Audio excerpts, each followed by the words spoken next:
Hey, so I just got out of the theater again. I'm actually seeing two movies again today, so after I record this one, I'll have to go in for the other one. But the first movie I saw today was Phantom Thread. This is the newest movie from Paul Thomas Anderson, who has brought us unbelievably fantastic movies like Boogie Nights, Punch Drunk Love, There Will Be Blood, The Master.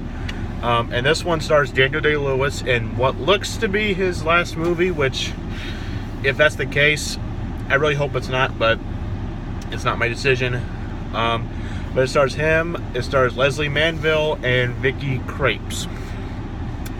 Basically, this is about a fashion designer in England in the 1950s, I think it's the 1950s, played by Daniel Day-Lewis, and he's very, very meticulous. Like, he likes things a certain way, and basically, like, he has like a schedule, like an orderly schedule. Like, if you don't follow it, his day's ruined.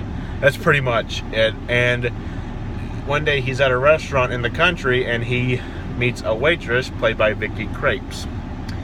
She becomes his muse in a sort of way, and their relationship progresses as she turns certain things in his world upside down.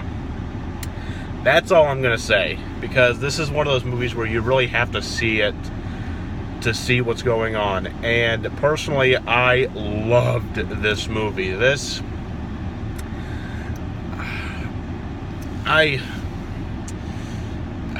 haven't done my top 10 list yet, but I can strongly see this being in the top 10. I don't see it being in the top 5.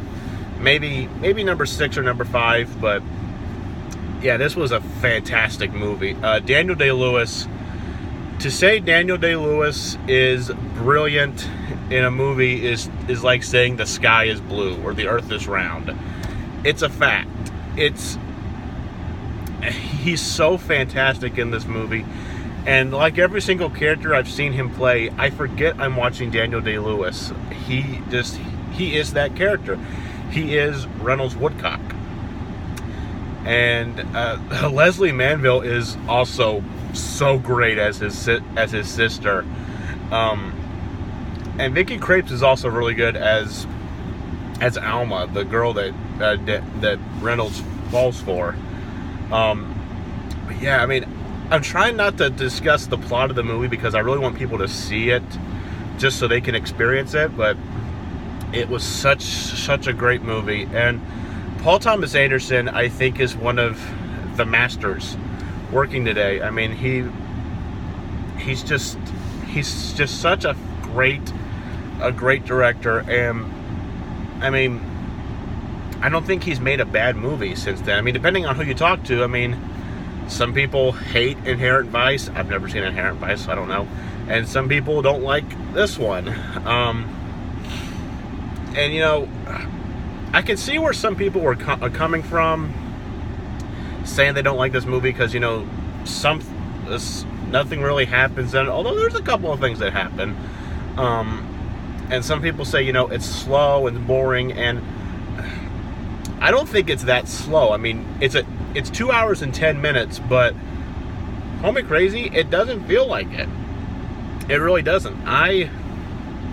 And there were times in the movie where usually I like to sit back in a seat when I see a movie, but a lot of the time in this movie I was actually leaning a little bit. Like, I was really engaged, and I was fascinated by it. It was really fascinating, really strange, really great movie, though. I mean, and another thing is, one thing that has been stuck in, I mean, I just got out of the movie 10 minutes ago, but one thing that's been stuck in my head since I got out was the score. Jonny Greenwood's score it's almost hypnotizing. Like, it's so just, and it's almost wall to wall in the entire movie. I mean, I read somewhere that out of the 130 minutes of the movie, the score is in 90 of those 130 minutes. And sometimes I forget that the score's not even in the movie because it's mesmerizing. It really is. I mean, I'm still thinking the notes in my head. It's just, oh man. But yeah, if this is Daniel Day-Lewis's last movie, I think he goes out with a bang. It is such an incredible performance by him, as he always delivers. And yeah, that's all I'm going to say about it. I just loved it. It was different, but in a great way. It was really just fantastic. I thought I was going to give it 3.5 stars originally after I left the movie, but now that I think about it a little bit more, I've got to give it 4. I know I've been giving a lot of 4-star reviews lately, but hey, if a movie's that good, you should get the grade it deserves. So yeah, 4 stars, A+. It's going to be on my top 10 list for sure. I loved it. So yeah, if you haven't already, go see Phantom Thread.